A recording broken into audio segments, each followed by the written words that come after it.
Preparation for this Unit 6 assignment, I spent time reviewing and experimenting with Google Sites as a tool for student ePortfolios.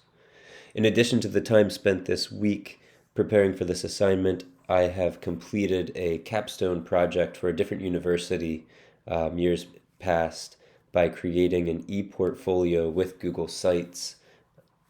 These experiences have given me the student perspective of using sites, but I do not have any experience from a teacher's perspective having students use this tool.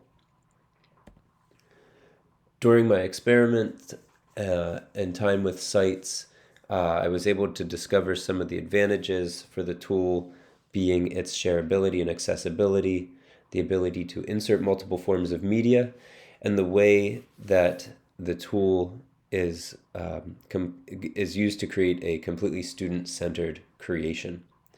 As far as accessibility, with being Google-based, students have the ability to access their site and make edits virtually anywhere. As far as publishing and sharing links, it's about as easy as the process can be with creating a Google site. From my own experience, using different media forms within my site, inserting links to external sources, uploading PDFs, inserting video and audio files, and of course just text, just allows just for greater options with your ePortfolio.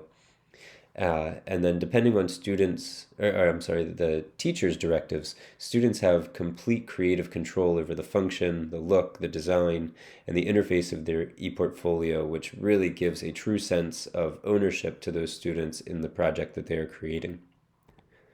Some of the disadvantages I was able to come across were with feedback and the devices students use. One challenge I'm yet to be able to answer is how a teacher can share and students receive feedback within the Google site itself.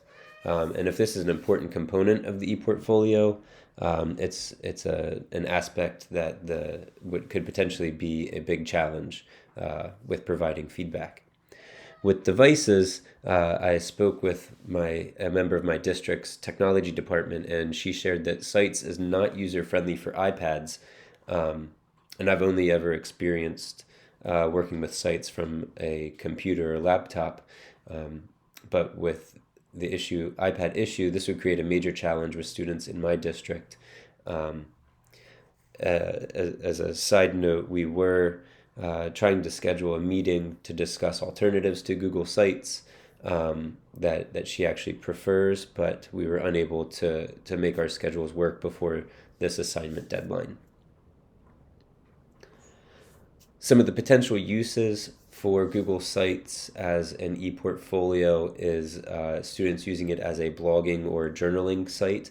This allows students to focus on the reflective component of their learning process.